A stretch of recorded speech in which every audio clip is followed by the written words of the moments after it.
Okay so hello everyone. आज मेरे साथ हैं दीपक जी अगेन। तो हमने लास्ट पॉडकास्ट किया था, वो काफ़ी अच्छा गया था, काफ़ी लोगों ने वो एंजॉय किया था। एंड उसमें हमने रिटायरमेंट की बात की थी, क्योंकि दीपक जी अभी रिटायरमेंट वाली एज पे हैं। वो आईटी इंडस्ट्री में है एंड एक फ्रीलांसर हैं। तो उन्होंने काफ़ी डिटेल में बताया कि उनके क्या प्लान्स हैं और कैसे इंडिया में रिटायरमेंट कैसा हो सकता है या फिर यूके में रिटायरमेंट कैसा हो सकता है। और उन्होंने लास्ट में एक बात बोली थी कि इंडिया में सब लोगों को अपनी विल बनवानी चाहिए। तो हमने बोला था कि ठीक है, हम इस पे एक अलग वीडियो करेंगे। तो आज हम वीडियो वहीं से स्टार्ट करते हैं। तो आज का जो टॉपिक रहेगा वो टॉपिक रहेगा about the state planning and why every Indians और NRI should make their will. Okay. क्यों नहीं, अगर मैं हिंदी में बोलूँ तो वसीयत क्यों बनानी चाहिए या लिख के जाना चाहिए कि किसके पास क्या आना चाहिए अपनी फैमिली में। तो Deepak ji, thanks again for coming. How are you? सबको नमस्ते. I'm good, thank you. Hemant ji, how are you? You good? You had a long day today? Yeah. We're a bit Right. late in the So it's yeah, night yeah, here. yeah, a bit late for you. So let's carry on. So Hemant जी, जैसे मैंने Okay. आपको पहले पहले बताया था कि मेरे जब मैं पिछले पॉडकास्ट में आया था तो हमने इनहेरिटेंस और विल पे बिल्कुल हल्का सा टच किया था. हम्म। तो आज उसी पे थोड़ा सा मैं अपना जी। एक्सपीरियंस और अपना ओपिनियन दूंगा. तो पहली बात तो ये है कि हम कोई एडवाइस नहीं दे रहे हैं. अगर आपको बिल्कुल जिसे कहते हैं, अगर आपको एडवाइस चाहिए तो आपको सोलिसिटर या किसी स्पेशलिस्ट के पास जाके इसमें आपको एडवाइस लेनी चाहिए. हम्म। हम सिर्फ अपना ओपिनियन और अपना एक्सपीरियंस शेयर कर रहे हैं जिससे आपको कुछ फायदा हो और इसको आप आगे लेके जा सकें. Hmm. And that's the whole, that is all. We are hmm. Just having a conversation, nothing more. तो पहली बात तो ये, जैसे हाँ, मैंने हेमंत बिल्कुल आपको, बिल्कुल। हाँ हेमंत, मैंने जैसे आपको बताया कि my both my parents passed away and my mother unfortunately due to some issue, she passed away in COVID. So I, and she has a property, my parents had a property in Delhi, and so we couldn't, and my dad already had passed away 10 years before that. तो जब मैं 2-3 साल, जब 3 साल लग गए थे मेरे को वापस आते आते, तो naturally you hmm. No flat apartment खाली था और मेरे को बहुत कुछ डील करना था, मेरी मदर की पेंशन, बैंक और प्रॉपर्टी और विल. तो जब मैं आया तो जो मैंने, जब नेचुरली क्योंकि मेरे को पता करना था चीजें, तो मैं स्टार्टेड गैदरिंग इंफॉर्मेशन और मैं उन लोगों से बात करने लगा जो ऑलरेडी, जिनको इस चीज का एक्सपीरियंस था या वो they were going through experiences. And also I observed when I was doing my sorting my issue, sorting the issues out, कि मैंने नोट किया कि जो लिटिगेशन चल रही है फैमिलीज में, जब मैं लोगों को अप्रोच करता था इंफॉर्मेशन के लिए भी बताएं इसको कैसे करना है हैंडल, तो आई वाज शॉक टू सी कि नाइन, मैं मतलब, of course I don't, it is not an exact data of course, but मैं यही बोल सकता हूं कि हाई परसेंटेज इन 90s, मेरे को कोई, let me shock you, okay, मैंने जितने लोगों से बात करी मेरे को कोई ऐसी फैमिली नहीं मिली जिसने विल बनाई थी और या इनहेरिटेंस डिस्कस भी करी. हम्म। और पेरेंट्स चले गए हम्म। क्योंकि कभी डेथ एक्सीडेंटली बहुत जल्दी हो जाती है, फास्ट हो जाती है, पता भी नहीं लगता, एकदम से बैठे बैठे ही फादर मदर चले गए, जैसे मेरे साथ हुआ. अब पीछे रह गई है फैमिली, अब उसको कैसे डील करना है, भाई बहन में कैसे होना है. तो I was really really shocked and saddened at the same times, क्योंकि जब फैमिली टूटती है तो बहुत दुख होता है, क्योंकि झगड़े होते हैं प्रॉपर्टीज के ऊपर, स्टेट के ऊपर, ज्वेलरी के ऊपर, पैसे के ऊपर, बैंक में जो अकाउंट है.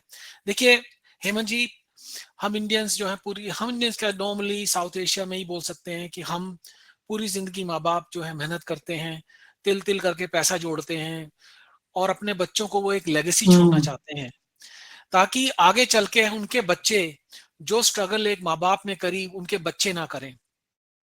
पर हम उसमें ये भूल जाते हैं हम्म। कि अगर हमने जो फाइनल हर्डल है, जो फाइनल स्टेप है, अगर वो नहीं लिया, तो वो जो भी हमने क्रिएट करी है वेल्थ, जो हमने अपने बच्चों को छोड़नी है या देनी है, या अपनी सिक्योरिटी के लिए भी लोग करते ही हैं नेचुरली, पर लेके तो कोई जाएगा नहीं साथ, ये तो एक रियलिटी है कि सबने एक ना एक दिन जाना है. तो वो जो लास्ट स्टेप की मैं बात कर रहा हूं आपसे, वो नहीं लेते। ठीक है, वो क्यों नहीं लेते? क्योंकि जो मैंने ऑब्जर्व किया, lot of parents feel insecure कि भाई अगर हम विल बना देंगे तो हो सकता है बच्चे बच्चे हमें घर से बाहर निकाल दें। हालांकि ऐसा नहीं है। If it is a living will, as a said, if you speak to a qualified solicitor जो इसमें स्पेशलाइज करते हैं, कोई आपको निकाल नहीं सकता। अगर कोई आप विल बनाते हो तो कोई आपको ऐसे घर से नहीं, जैसे मैंने आपके नाम पे विल बना दी, मैंने घर दे दिया आपको भाई मेरे जाने के बाद, आप तो आप वो विल लेके मेरे पास आ नहीं सकते हो कि भाई आप निकलो घर से बाहर जब तक मैं जिंदा हूं। तो जब तक मैं जिंदा हूं मेरे को घर से नहीं निकाल सकते। बट अगेन, आप जब मैं यूके का थोड़ा सा आपको लॉ बता रहा हूँ, इंडिया में आप इसको क्लैरिफाई कर ले। तो वो मेरे को ये कहते थे, अरे यार अपने आप सॉर्ट आउट कर लेंगे, हमें क्या है, ये इन्हीं का है, भाई बहन है। बट जो मैंने ये एक मेरे हिसाब से पर्सनली एक अच्छी बात नहीं है। पेरेंट्स को विल अपनी बनानी चाहिए, क्योंकि आप एक अपने लेगेसी को डिसर्विस कर रहे हो। क्योंकि आपको ये क्लियर, आप एक क्लियर इंस्ट्रक्शंस नहीं छोड़ के जा रहे अपने बच्चों के लिए या कीथन किन के लिए, या जिसको भी आप वो अपनी स्टेट छोड़ या अपने जो पैसा जो भी विल बनाइए, क्योंकि वो किसको देना है, कैसे देना है, कितने में देना है, कौन कौन सी चीज किसके पास जाएगी, क्योंकि यही प्रॉब्लम क्रिएट करती है। आप इमेजिन करें, दो घर हैं, दो भाई हैं, एक भाई कहता है मेरे को वो वाला चाहिए, दूसरा कहता है नहीं मेरे को तो वो वाला चाहिए। ठीक है, लड़ाई हो गई, ज्वेलरी पे लड़ाई हो गई, एफडी पे लड़ाई, मतलब एक्चुअल एफडी में तो आप नॉमिनी करके जा सकते हो, बट एनीवे आप समझ गए मैं इस क्या बोलने की कोशिश कर रहा हूँ। तो जब मैंने ये नोट किया, तो जब मेरे फादर की डेथ हुई थी ना, मैं आपको अपना पर्सनल एक्सपीरियंस बताता हूँ। तो naturally my father, it was a sudden death, obviously he was not expecting. कोई भी नहीं सोचता कि भाई मैं मैं बैठे बैठे मेरे को कुछ हो जाएगा, right? Father went to the hospital and then suddenly he was gone, right? There was no will, nothing. ठीक है, आप इंडिया आते हो, अब होता क्या है, चलिए हमारा तो हमने उसको सॉर्ट आउट कर लिया, सब कुछ मदर के नाम पे जो भी हमने करना था वो लीगल सॉर्ट आउट कर दिया, कोई दिक्कत नहीं हुई, क्योंकि बहुत छोटी फैमिली है। कोई हमने जो अपना होता है शेयर लिख के देना होता है, वो इमेजिन करो आप 7 8 9 बंदे हो एक फैमिली के अंदर, कैसे डील करोगे, है ना? अब मान लो फर्स्ट मैरिज, सेकंड मैरिजेज है, क्या करोगे? ठीक है, बहुत चीजें हैं, अब तो बहुत मतलब इतना ये, अगर आप इसमें सोच तवज्जो नहीं दोगे ना, is gonna create a mess and family break. ठीक है, तो एनीवे जब माय फादर पास्ड अवे, तो my mother had to go through like crazy, मतलब she was really stressed, anxiety. क्योंकि ये भी होता है ना, जब आप डील कर रहे होते हो, सॉर्ट आउट कर रहे होते हो, और आपको पता है इंडियन ब्यूरोक्रेसी में और जो भी है वो भी करेंगे बाद में बात। तो मैंने फिर अपनी मदर को बोला कि मैंने कहा मम्मी आपने देख लिया कितनी प्रॉब्लम हुई आपको, है ना? फादर, एक तो ये नहीं पता था कि अकाउंट कहाँ कहाँ पर है, एफडी कहाँ कहाँ पर है, ठीक है, और फिर ये नहीं पता था कि पेपर कहाँ है, क्या है, एनीवे। तो मैंने मदर को ही बोला कि आप जो है ना ये आप विल बनाइए। और मैंने विल बोले it's a very touchy subject, but my mother, to her credit, was she was a very lady with full of common sense. उन्होंने डिसाइड किया कि मैं विल बना के जाऊंगी, क्योंकि कल को मेरे बच्चे आपस में ना लड़ें या आपस में आर्ग्यूमेंट ना हो, फैमिली ना टूटे। तो वो क्लियर कट विल बना के, और वो जो उसका प्रोसेस है वो आप अपने वो बना के लॉयर के पास गई, मैजिस्ट्रेट के पास गई, और वो बना के जब, और उनके साथ क्या हुआ, अनफॉर्चुनेटली उनकी डेथ भी बहुत सडन हो गई। ठीक है, तो वो हमको बता गई थी कि हमने बिल बनाई है, यहाँ यहाँ स्टोर करी है, कॉपी करा है, सब कुछ बता गई थी जाने से पहले ही। मतलब when she made the bill she told us. हमने ये नहीं पूछा कि उसमें क्या है क्या नहीं है, किसको क्या दिया है, वी नेवर आस्क्ड। थैंकफुली हमें इतनी जरूरत नहीं है, मतलब हमारे फैमिली में भी, और ओके एनीवे। सो तो ये एक छोटा सा कॉन्टेस्ट है। और मेरे को जब मेरी मदर की death, my mom passed away, and you can feel the tension between families, between the family members, अगर will ना हो तो। thankfully so far, touch wood, it's gone all right। तो मैं ये बनाने का, हेमंत, हम दोनों का, I think we both agree on this, जब हमने बात करी थी इस बारे में, कि I think the idea is to bring this topic, क्योंकि इतने केसेस हो रहे हैं दिल्ली इंडिया में, और ये एक छोटी सी बात है, इसको आप बड़े आराम से सॉल्व कर सकते हो। आप जैसे मैं आपको एग्जांपल, या सॉरी, मेरा एक क्वेश्चन है बिफोर यू गो ऑन। तो आपने बोला आपकी मदर ने वो समझदारी दिखाई, उन्होंने विल बना दी। तो क्या आपको उस विल बनाने के बाद भी प्रॉब्लम हुई या सब कुछ इजीली आपने प्रोसेस कर लिया जो जो आपके नाम पे होना था दिल्ली या इंडिया में हाँ, जहां तो भी? अभी अभी वो स्टेज रह गई है, बट मेन चीज ये है कि एटलीस्ट हमारी फैमिली में लेके हम्म। कोई डिस्प्यूट नहीं है, इशू नहीं है। हम्म। सब पार्टीज को पता है कि उसको ओके। क्या मिल रहा है। You understand, right? हम्म। तो अभी ओके। अभी वो मेरे को सॉर्ट आउट करनी है, और दूसरी बात ये है, जब हम जाएंगे इसको रिजॉल्व करने, तो वो मांगेंगे ये सब paper work, right? They will ask for the will, they will ask for everything, right?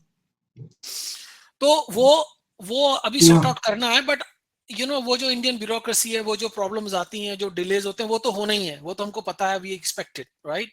But the point is at least हमारा पेपर वर्क तो ठीक है। पॉइंट ये है, राइट? हम्म। तो हम्म। कहने का मतलब ये है, राइट। क्योंकि क्योंकि बात ये होती है ना, देखिए, अब मैं तो आ सकता हूँ, पर मेरा जैसे मेरे मेरे मेरे घर वाले हैं, वो नहीं आ सकते, मेरे भाई बहन नहीं आ सकते। तो इन चीजों में टाइम लगता है। आप ये सोचिए एक मिनट के लिए, क्योंकि ये जब चीजें हम्म। होती है ना, रियल एस्टेट को डील करना कोई आसान नहीं है। स्पेशली अगर आप एक फैमिली मेंबर हम्म। बिजी है, एक नहीं है, कैसे करोगे, कैसे बुलाओगे, कैसे उनको जैसे रजिस्ट्रेशन के लिए, ये बहुत दिक्कत हो जाती है। अच्छा, मतलब before before you move on, मैं ये लोगों को क्लियर कर देता हूँ जो आप बोल रहे हो ना कि हर एक कोई एक टाइम पे फ्री नहीं होता, ये आप क्यों बोल रहे हो? कि अगर अगर कोई प्रॉपर्टी है उसको किसी के नाम पे करना है और किसी के नाम पे थी और विल है, तो वहां पे सारे लोगों को इकट्ठा होना एक ही टाइम पे जरूरी है, नहीं तो वो प्रोसेस होगा ही नहीं एज पर इंडियन लॉ। ये भी आप बताइए सबको। हाँ, वो फिर आपको सबको बुला, जैसे मेरे दोस्त का साथ हुआ। अब उस वो सात, 5 या 6 भाई बहन है। I think about that, right? अब हाँ। उनको, अब वो जो फ्लैट, मतलब जो भी उनकी वो थी, वो बुलाया गया जी रजिस्ट्रार के सामने, सबने लिख लिख के दिया जी हम अपना शेयर छोड़ रहे हैं। अब इमेजिन करो, उसमें से एक फैमिली मेंबर मना कर दे, मैं तो नहीं आ रहा, हम्म। या उसके बच्चे उस पर प्रेशर डाले कि भाई आप हम्म। क्या कर रहे हो, ये क्यों दे रहे हो अपना शेयर। मैं सिचुएशन क्रिएट कर रहा हूं मैं आपसे। तो कितनी दिक्कत होती है फैमिलीज में, कितनी टेंशन होती है, एंजाइटी होती है, स्ट्रेस होती है। ठीक है, तो चलिए, तो हम्म। ये चीजें जो हैं, इसके अंदर लीगल, पहली बात तो जैसे मैंने बोला कि आपको डेफिनेटली एक जो लीगल इसमें जो एक्सपर्ट है उससे जरूर सलाह लेनी चाहिए। और एनीवे, सो मैं आपको ये बता रहा था कि इतना मैंने देखी प्रॉब्लम्स, तो इसीलिए मैंने आपको कहा कि I think lot of NRIs जो बाहर रहते हैं, तो फॉर एग्जांपल वो प्रॉपर्टियां ले रहे हैं, वो अपने पेरेंट्स के नाम पे कर रहे हैं प्रॉपर्टियां, या अपने सिबलिंग्स के नाम पे कर रहे हैं, या जो भी कर रहे हैं, वो प्लॉट्स ले रहे हैं, फंड्स ले रहे हैं, बैंक अकाउंट बना रहे हैं, है ना? तो वो ये जरूरी है कि वो अपने डॉक्यूमेंट्स और अपने लीगल जो जो भी लीगल है, डॉक्यूमेंट है, जो भी कुछ है, उसको वो मेंटेन करके रखें, उसको अपडेट करके रखें। उनको पता होना चाहिए कि उस डॉक्यूमेंट में है क्या, और उस पे उसको इग्नोर ना करें for God sake, because when things happen, जब चीजें होती हैं, जैसे मेरे साथ हुआ, मेरे father went next suddenly, with in moments, he went for a checkup, gone. Mother went for a, gone. वो कोई बता के नहीं आता, और सब यही हम्म। सोचते हैं यार हमें क्या होने वाला, हमें तो कुछ नहीं होने वाला, राइट? तो हम इन चीजों को प्रोक्रेस्टिनेट, हम डिले करते रहते हैं। और ये कॉन्वर्सेशन कोई यू नो अगर आप इस तरह से अप्रोच कर, जिस तरह मैंने अप्रोच किया अपनी मदर को, जो क्योंकि I think I chose the right timing, मैंने उनको समझाया, मैंने कहा देखिए आपको कितनी प्रॉब्लम हुई है, और मैंने ये भी बता दिया था, मतलब मैंने, खैर anyway, वो मैं don't want to go into personal stuff, but मैंने जिस तरह से उनको बताया, शी गॉट इट, कि भाई ये क्या होता है इंडिया में। हो, हम्म। तू विल की बात कर रहा है, मेरी मेरी जायदाद हड़पना चाह, तेरी तेरी नजर मेरे इस पे है, मेरे इस पे, जो एक कई बार दिमाग में आ जाती है बात, हम्म। ये राइट, हम्म। पेरेंट के मन में आ जाती है। तो ये बड़ा सेंसिटिव टॉपिक है, I know that, but hmm. Moving on. तो ये एक बैकग्राउंड था कि हम इस पे बनाते पॉडकास्ट, और जो भी हमारे व्यूअर्स हैं, अगर वो उन्होंने सोचा नहीं है तो अच्छा, इस बारे में जरूर सोचें। ठीक है। मेरे कुछ क्वेश्चन है। सबसे पहले तो आप मुझे ये बताइए कि अगर किसी को विल बनानी है, कोई पेरेंट्स रहते हैं इंडिया में, ठीक है, तो इसका सिंपल प्रोसेस क्या है? नहीं, वो तो वकील ही, कैसे हाँ, वो बनेगी तो विल? वकील के पास जाना पड़ेगा आपको। ओके। हाँ, वो एंड हाँ, वो उसके लिए उसका प्रोसेस है मतलब जो वकील के पास जाने के बाद क्या? हाँ, क्या प्रोसेस है, अगर आपको पता है तो बताइए। मैं मैं जैसे मैंने जब अपनी बनाई तो मैं आपको उसमें बता देता हूँ थोड़ा सा कि उसमें ये होता है, उसमें सब लिस्ट करने पड़ते हैं अपने assets, everything okay. You own, everything okay. जो भी आपकी स्टेट है, इंक्लूड्स एफडीज, ज्वेलरी, ऑर्नामेंट, जो भी स्टॉक शेयर सब लिस्ट करने पड़ते हैं। और बेसिकली आपको ये बोलना पड़ता है, हम्म। मैं बड़े सिंपल टर्म्स में बता रहा हूँ, फिर आपको ये बताना पड़ता है भाई ये मैं इसको कैसे डिस्ट्रीब्यूट करना चाहता हूँ। उसमें आप ये भी लिख सकते हैं कि ओके। मेरा क्रिमेशन किस तरह हो, मेरी लास्ट विशेस क्या हैं। और मतलब उसमें फिर कंडीशंस होती हैं, जैसे कि अगर मैं नहीं हूं तो वाइफ को चला जाए, या दोनों नहीं है तो इसको चला जाए। मतलब इस तरह से वो लॉयर आपको स्ट्रक्चर करके देता है सारे उसमें ऑप्शंस। अगर मैं जैसे फॉर हम्म। एग्जांपल एक यहाँ पे क्या होता है कि पावर ऑफ अटर्नी भी मतलब उसमें पावर अटर्नी बोलो, विल थिंक पावर अटर्नी होती है वो तो, बट या तो वो सॉरी पावर अटर्नी में नहीं जाऊंगा मैं अभी। पर जैसे यहाँ पे क्या होता है कि अगर मान लो आप इनकैपेसिटेट हो गए, कोमा में चले गए, तो who will operate your bank accounts and who will operate your mortgages, your thing. तो फाइनेंशियल कौन करेगा? और जब वो लास्ट मोमेंट आती है, जब वो बोलते हैं डॉक्टर कि अब क्या करना है भाई इसका, तो वो भी आपको बताना पड़ता है पावर ऑफ अटर्नी में कि who can make the decision on my behalf when I am incapacitated. But that's a hmm. Separate topic all together, that is not to be, क्योंकि मैं इतना लीगल एक्सपर्ट नहीं हूं, लेट मी क्लैरिफाई दैट। तो it is best you go to the lawyer, hmm. वकील पे India में जाएं कोई अच्छे लॉयर के पास ओके। अपने, तो और उसके पास जाके आप ये बताएं हम ये करना चाहते हैं, तो वो आपको बताएंगे कि लिविंग विल क्या है, डिफरेंट टाइप की विल्स भी होती हैं शायद।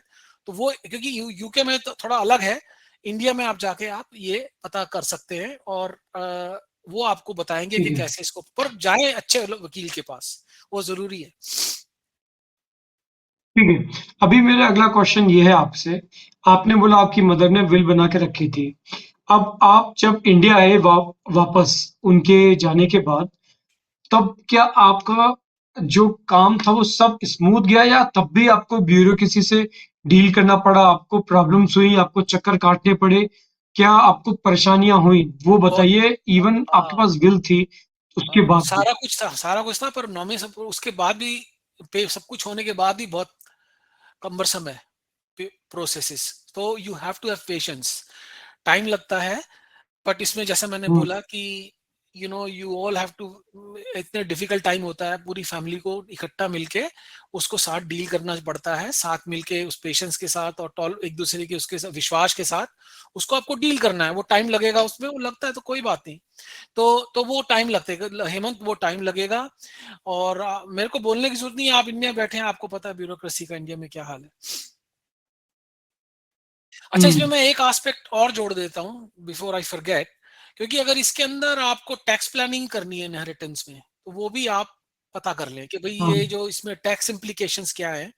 और इसको जब आप इसको किस तरह से करें कि ये एक बेनिफिशियल हो सबके, मतलब you minimize your tax burden, तो इस तरह से उसकी प्लानिंग कैसे करनी है, तो वो भी आप वकील से जब पूछेंगे तो वो बता देगा आपको। ओके। मीन्स व्हेन यू से टैक्स प्लानिंग, उससे आपका मतलब क्या है कि मतलब जैसे आपकी जो प्रॉपर्टी है, जो आपकी म्यूचुअल फंड है, जब ट्रांसफर हो जाने के बाद उन पे क्या टैक्स लगेगा, बिकॉज ये ट्रांसफर हो रही है, या फिर आपको कोई प्रॉफिट हुआ है, आपने उसमें से कुछ निकाला है, उस पर क्या टैक्स, मतलब करेक्ट, टैक्स कब लगेगा, आप कहना क्या चाहते हैं? Correct, correct. और उसको अवॉइड करने के लिए क्या किया जा सकता है, या उसको एफिशिएंट करने के लिए क्या क्या स्टेप लें, ताकि विल में ही वो आ जाए कि भाई इसको इस तरह से इसको देना, इसको जो भी, मतलब वो टैक्स प्लानिंग भी part of can be like you can the way you structure it, तो वो भी आप देख सकते हैं उसके अंदर। तो ये एक कहने का क्या हाँ। ओके। मतलब है, आप थोड़े प्रोएक्टिव हो रहे हैं ना अपनी लाइफ के बारे में। मैं तो कहता हूँ हम ही क्यों, मतलब हमारे बड़े बूढ़े क्यों, हमें भी, आपको और मुझे भी ये प्लानिंग करनी चाहिए, क्योंकि लाइफ का कुछ नहीं पता। ये तो ये चीजें होती हैं तो एकदम से होती हैं, अचानक होती हैं। तो anyway, please carry on. I know it's a look, Hemant, it's not या a, it's a very sensitive topic, and it's especially हमारे सिनारियो में, इंडियन सिनारियो में ये बहुत सेंसिटिव टॉपिक है, and it's a very emotional topic. So I do understand कि कि ये इसको किस तरह से, मतलब उसी तरह से इसको हैंडल करना है। अच्छा हाँ, मैं इसमें आपको, नहीं, आप सॉरी सॉरी बोले। नहीं, आप बताइए, आप पहले आप बताइए। मैं हाँ। इसमें एक और चीज, सॉरी बिफोर आई फॉरगेट, क्योंकि मैं भूल जाऊंगा नहीं तो। जैसे हम बात कर रहे हैं इमोशनल कॉस्ट, जो हम बात कर रहे हैं इंडियन जो कम्बरसम प्रोसेस है, हम बात कर रहे हैं टैक्स प्लानिंग, इसके हुँ, रियल एस्टेट प्लानिंग की, टैक्स प्लानिंग की जो बात कर रहे हैं, फिर मैं एक और आपको बताता हूँ जो बहुत होता है कि एक तो जिस तरह आपको कम्युनिकेशन बहुत जरूरी है इसमें। मेरे कहने का मतलब ये है, जैसे आपने विल बनाई, ठीक है, मैं ऐसे भी केस हुँ, मैंने देखे हैं कि ससुर ने विल बनाई, ठीक है, ससुर was a rich man, giving just an example, और उसने जमीन जमीन बनाई हुई थी, ठीक है। तो भाई जो था, मान लो इंडिया में है और एक भाई बाहर है, और वो जमीन अब करोड़ों में जा चुकी है, okay, 10, 20, 30 crore, in that number. तो हुँ, तो उसमें फिर क्या है कि अच्छा, अब वर्बली बता दिया कि भाई मैंने विल बनाई है, या इंडिकेट कर दिया, या नहीं बताया, ठीक है। तो जो दूसरा फैमिली मेंबर है जो लोकल नहीं है, ठीक है, अब वो नेचुरली आएगा, ठीक है। तो जो वहां रह रहा है, जो लोकल है, वो कहेगा भाई तू तो यहाँ होता ही नहीं है, तू तो यहाँ रहता नहीं है, राइट। तो वो तो बोलकर गए थे कि तेरी है सारी की सारी। अब उसका ना कोई वर्बल वो कुछ है, उसको पता है आप केस लड़ नहीं सकते क्योंकि आप तो बाहर रहते हो। तो फिर क्या करें? फिर अगर वसीयत बनाई है ना, तो हमेशा उसकी कॉपी कम्युनिकेट करो अपने फैमिली मेंबर्स के साथ कि मैंने इसकी एक एक कॉपी बना के, एक वहां रखी है, एक वहां रखी है, एक वहां रखी है, ताकि कल को ये ना हो कि बना के नहीं गए जी वे, एक पार्टी बोल दे बना के नहीं गए, क्या करोगे हुँ। आप कहां से लाओगे कॉपी? हाँ, मतलब पता ही नहीं है कि पीछे से क्या किया है। या हुँ, मान लो जो फैमिली मेंबर लोकल है, उसने उसने विल लेके फाड़ के फेंक दी, क्या करोगे आप? उसने पढ़ ली क्या लिखा हुआ है, उसको लगा ये मेरे फेवर में नहीं है, हुँ, उसने, या उसके मन में ये आ गया हुँ, कि भाई ये जो हिस्सा, ये जो इतना हिस्सा है, ये भी मैं ले लूं, ये तो आएगा नहीं, तो उसने फाड़ के फेंक दी। विल ही नहीं है तो क्या करोगे? हुँ, तो अगर आपने कम्युनिकेट किया है, सॉरी ये हुँ, बड़ा इंपॉर्टेंट पॉइंट है, अगर आप बना रहे हो तो कम्युनिकेट करें कि मैंने बना दी है और यहाँ यहाँ रखी है, यू नो उसको स्कैन करो या गूगल ड्राइव, जो भी करना है, कितना आप ट्रस्ट करते हो अपने फैमिली के साथ, कैसा रिश्ता है, उस हिसाब से, या वकील के पास भी छोड़ सकते हैं, जो अच्छी अच्छी कंपनीज है। I think you can make, I think UK में क्या होता है कि I can give I can give my will to the solicitor who becomes like an executor. When hmm, I go, he's the executor. हुँ, तो वो ही execute करता है, third party. वो अपनी थोड़ी फीस चार्ज करते हैं, but they are the like hmm. The one who look, वो बोला, आपने देखा नहीं होगा पुरानी फिल्मों में वकील आता था जब कोई डेथ होती थी, तो वो लेके आता था फैमिली मेंबर्स को, बताता था कि भाई ये आपका, देखा नहीं है आपने फिल्मों के अंदर? देखा होगा, आई एम श्योर।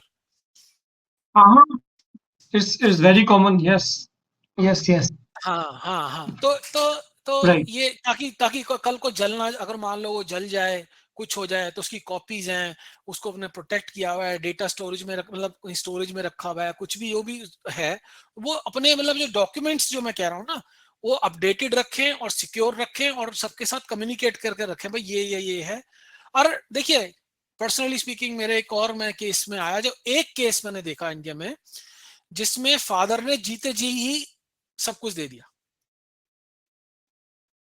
समझ रहे हैं मेरी बात? हेलो?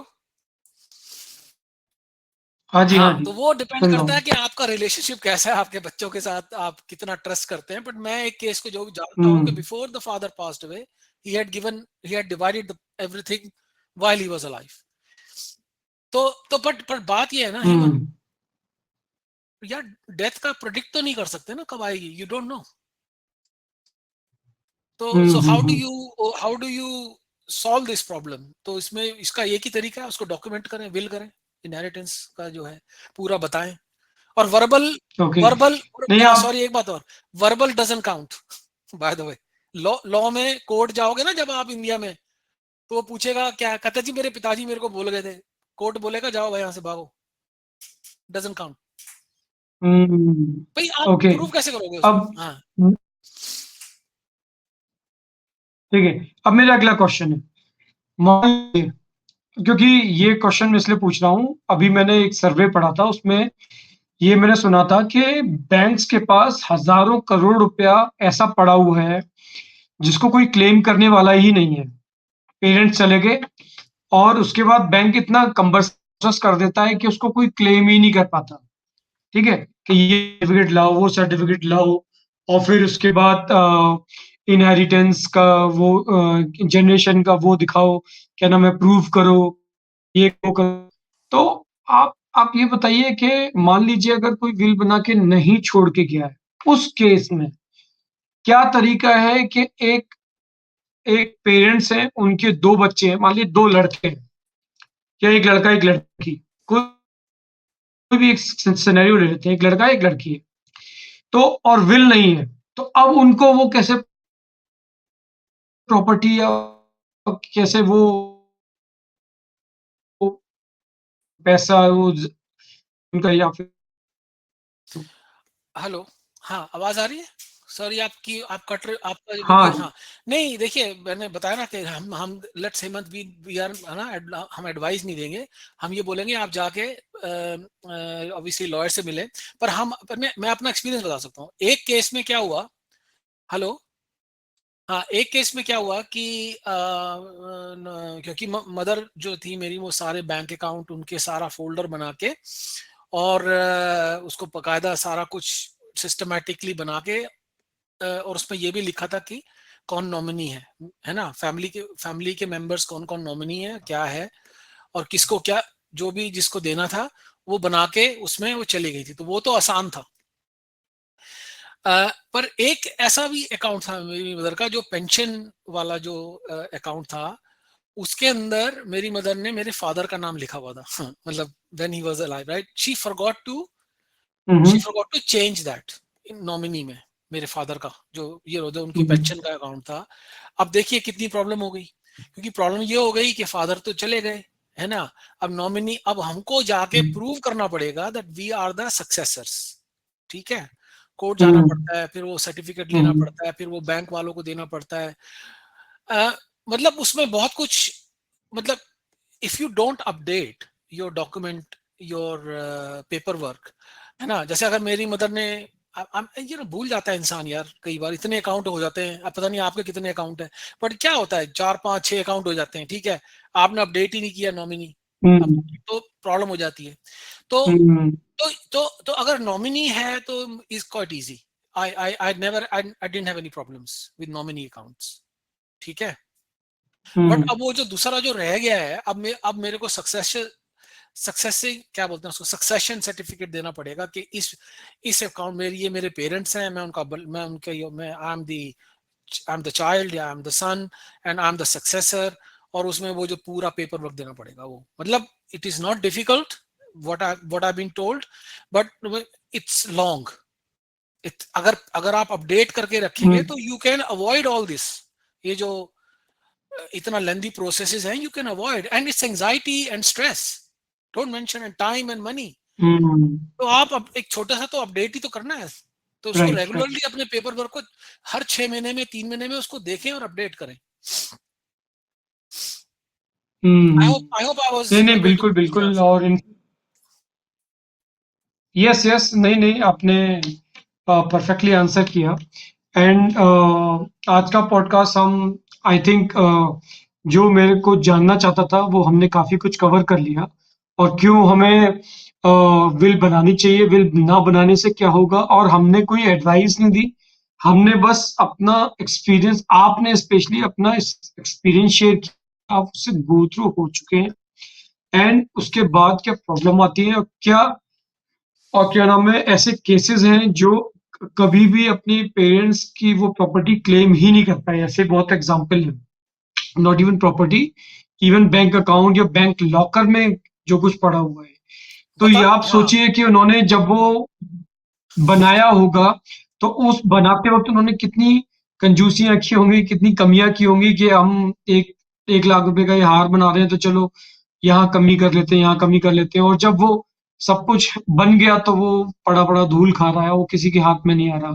तो ये भी एक आपने दुख की ये भी, बात है। हाँ, और इंश्योरेंस भी बता रहा हूँ, जैसे इंश्योरेंस पॉलिसीज, ये वो आपको पता ही नहीं है फैमिली मेंबर्स को हाँ कि किसने कौन कौन सी इंश्योरेंस बनाई है, पॉलिसी बना के डा के 30 साल पहले, 40 साल पहले छोड़ दिए, पता ही नहीं है। तो या तो as a you right Hemant, and as a said कि आप जाएं और इसको अगर अपनी लाइफ आगे भी स्मूथ करनी है, अपना भी get a legal advice, legal lawyer से जाके आराम से बैठ के बात करें। इसमें थोड़ा सा खर्चा होता है, वो खर्चा ना देखें, आप ये देखें कि आप को कितनी स्ट्रेस, एंजाइटी और जो फैमिली डिस्प्यूट से बचेंगे आप, टाइम बचेगा, लॉन्ग टर्म में पैसा बचेगा। अगर आप थोड़े हजार पैसे रुपए खर्च भी कर देंगे, वो लॉन्ग टर्म में बचने वाला पैसा है, ऐसी चीज है। तो ये जरूर अपने फैमिली में ओपनली बाद में डिस्कस तो वही करें। खर्च होना है, नहीं तो हाँ। तो ये एक्चुअल में क्या है, ये हमारे दिमाग में यार हेमंत ये चीज नहीं आती है, ये कोई सोचता भी नहीं चीजों। बहुत कम लोग होते हैं जो 30s 40s में या इवन सब सोचते हैं यार हमें क्या होना है, फिर वो एकदम से होता है, अरे वापस चले गए, फिर पेपर वर्क ढूंढो, ये ढूंढो, वो ढूंढो, ये करो, वो करो, and then you realize how difficult it is. तो या I mean this is my story really, and please that's all I will say, that जो मैंने देखा आके दिल्ली में, my heart broke because families split up, families टूट जाती है, और और अच्छी चीज नहीं है, तो इसको मैनेज किया जा सकता है और बहुत आसानी से मैनेज किया जा सकता है। That's all. नहीं, thank you Deepak ji. Thank सबसे पहले तो हर एक कोई इतनी हिम्मत नहीं करता कि वो अपनी ये बात आके वीडियो में बताए, जो अपना एक्सपीरियंस बताए, क्योंकि हर एक कोई ये चीज काफी पर्सनल समझता है और सोचता है कि नहीं। लेकिन आपने ये हिम्मत दिखाई। दूसरी बात, आपने दूसरों के भले के लिए सोचा कि बाकी लोग इस सफर से, इस एंजाइटी से बच सकते हैं जो आपने फेस किया, जो आप फेस कर सकते थे। तो थैंक यू इसके लिए, क्योंकि जिन जिन का भला होगा वो आपकी वजह से। तो उसके लिए बहुत बहुत शुक्रिया। एंड आज का पॉडकास्ट हम यहीं पर खत्म करते हैं। Thank you Deepak ji. You, see you again, thank you.